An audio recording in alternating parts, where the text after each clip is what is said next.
Hello everyone!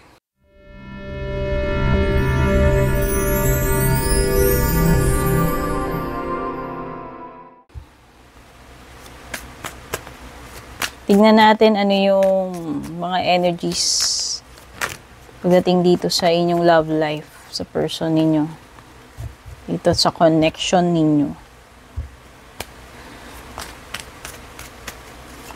If you're new, I'm Purple Teen by the way. Please don't forget to like, follow, or subscribe. Pa-share na rin po itong ating reading at sa mga interesado sa private readings ko. Tandaan nyo, may mga nagpapanggap na ako. So, ang palatandaan nun, sila yung unang magme-message sa inyo or mag-a-add friend. So, pag may ganun, hindi ako yun. Hindi po ako mauunang mag-reach out. Hindi ko po kayo i-add friend. Okay? So, yan. Kayo po mismo yung magsadya sa Purple Teen Official FB page ko kung balak nyo mag-book. Mag-inquire, dun lang po ako tumatanggap. Okay? Check natin ano ba yung overall energy pagdating dito sa connection ninyo.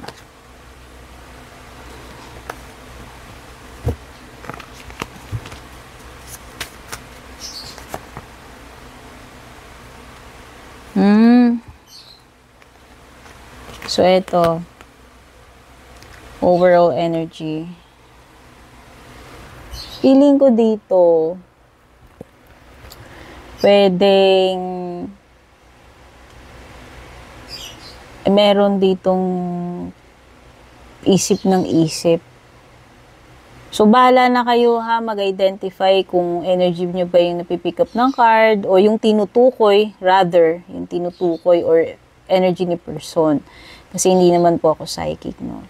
So, meron kasi ditong bumitaw na, bumitiw na. Nag-let go na.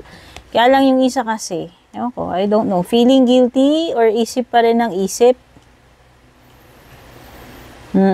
Binitiwan na eh. So, ewan ko kung sino yung bumitiw sa inyo. Ikaw ba yung nag-let go na o yung person mo? Pero, yung isa dito is isip pa rin ng isip.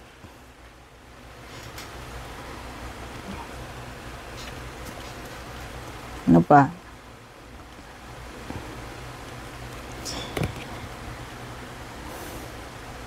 Walang plan to na mag-make ng move or mag-reach out kung naghihintay ka dito sa person na to. No? Lalong-lalo na kung siya yung kumalas dito. Diba? Lalong-lalo na kung siya yung kumalas dito. Wala tong plano anytime soon na magre-reach out siya. At hindi ko alam kung magkakaplano pa to na gumawa ng move or mag-reach out, no? Tingnan natin, ano yung energy na itong person mo. Feelings or energy niya.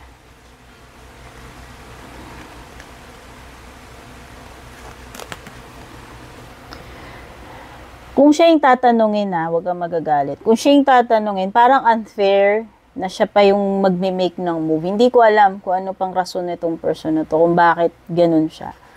Pero, yun nga. Wait lang, hindi ko nasindi ilo ko rito. Ayan.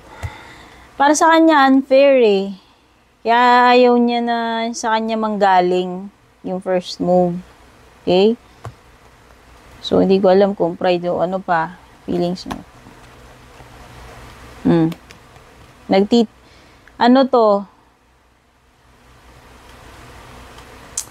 Nag-hold back. Hindi ko alam kung sino, pero hindi, energy niya na ito pinag-uusapan natin eh.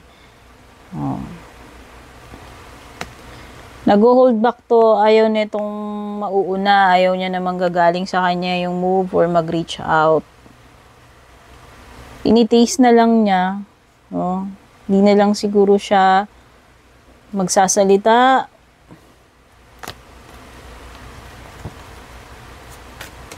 Ano yung next na plano niya?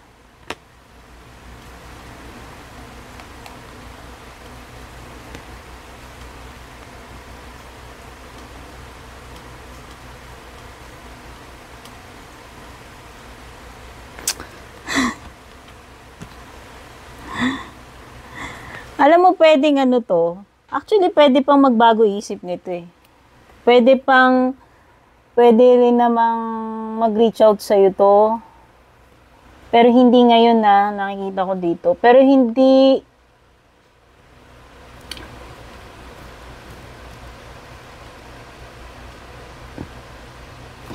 siya willing na makipagkita. Baka ano lang, chat or call, no? Parang ganun yung nasa sense ko eh.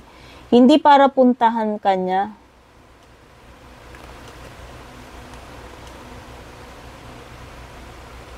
Oo. I don't think makikipagkita siya. Pero pwede siyang,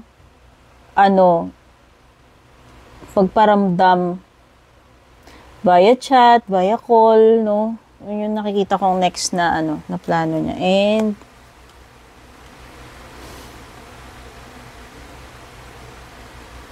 ano pa? Tignan natin, ano yung possible outcome nito.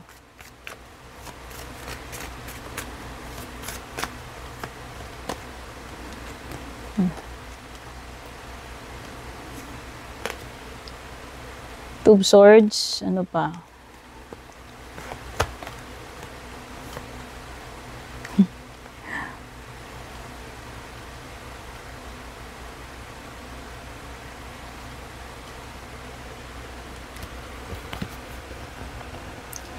I think ibababa rin naman niya yung defenses niya, yung bakod niya. Pride niya, if ever. Baka lunukin din niya yung pride niya. Kasi nung una, undecided siya. No? Sa umpisa, undecided pa to. Pero eventually, makakapag-decide din to na, mag-reach out, diba? Sabi ko nga, mag-reach out siya, hindi kanya pupuntahan. Pero, magpaparamdam or tatawag, no? Eventually, kakainin din niya yung pride niya, ibababa rin niya yung bakod niya. At ang nakikita ko dito, ewan ko, there seems to be a decision na gagawin niya tungkol sa inyong dalawa. Ayan.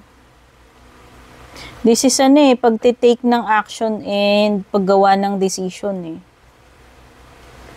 Hindi ko lang alam kung may gagawin din siyang pagpili dito. Seems na may mga ganun. Pa.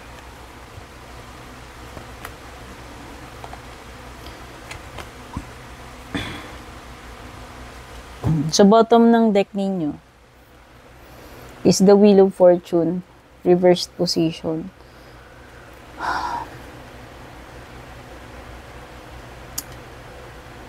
Siguro maaaring mag-reach out siya, pero kung if ever na magkakaayos kayo, I don't think na magiging masaya or magkakaroon ng improvement sa samahan ninyo. Parang feeling ko wala pa ring improvement Tapos ano ba to?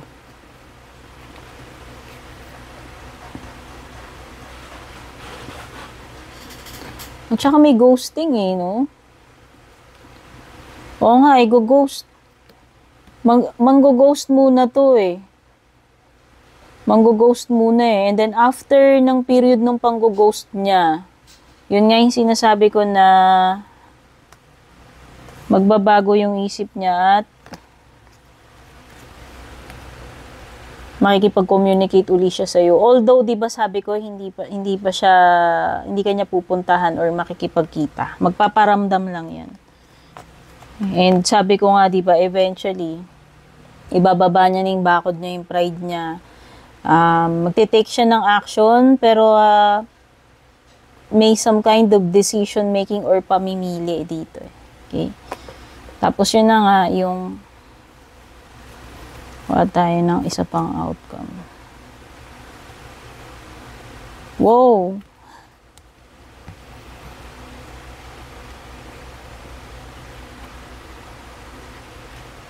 Iiwan ka pa rin niya sa ere. Yun pa rin talaga yung ending. So, ang gulo nito, parang this is on-off, wishy-washy, urong-sulong kind of energy coming from this person. Na kapag gusto niya, iiwan ka lang niya. Pagka trip niya, maglalaho lang siya, bigla siyang out of the radar, biglang ghost. Ayun, sorry naman naputol yung pagre-record ko, no? So, ayun, ito yung kind of person na paiba-iba. Sabihin mo na, unpredictable, magulo. Now you see me, now you don't. Sabi ko nga, may time na i-ghost ka niya. Tapos pagka-feel na naman niya, ang kapal lang mukha na susulpot na naman uli sa buhay mo. Kung ako tatanungin, this is magulong kind of connection. And I doubt kung talagang seryoso ba siya o hindi. Kasi kung talagang ikaw lang seryoso sa sayo, bakit ganun? Diba? So, yun na nga. So, eventually, magre-reach out siya sa'yo. Tapos, darating na naman sa point na iiwan ka na naman sa ere. Okay? So, parang, ganun lang. Sabi ko nga on-off. On-off kind of connection. Itong binibigay sa yung attention nitong person na to. Okay? And kung may mga signs dito, by the way, pwedeng may air, Gemini, Libra, Aquarius, pwede rin may fire, Aries, Leo, Sagittarius, pero malakas ang energy ng Libra tsaka Leo. Pwede rin may earth. Okay? So, yan yung inyong reading. At kung nagustuhan nyo, don't forget to share, pa-leave ng comment, reaction dyan. At kita-kits sa ating next reading. Bye-bye! And kung balak nyo pong mag-book or mag-inquire ng personal readings ko, basahin nyo lamang po itong nakasulat sa screen or yung nakalagay sa description.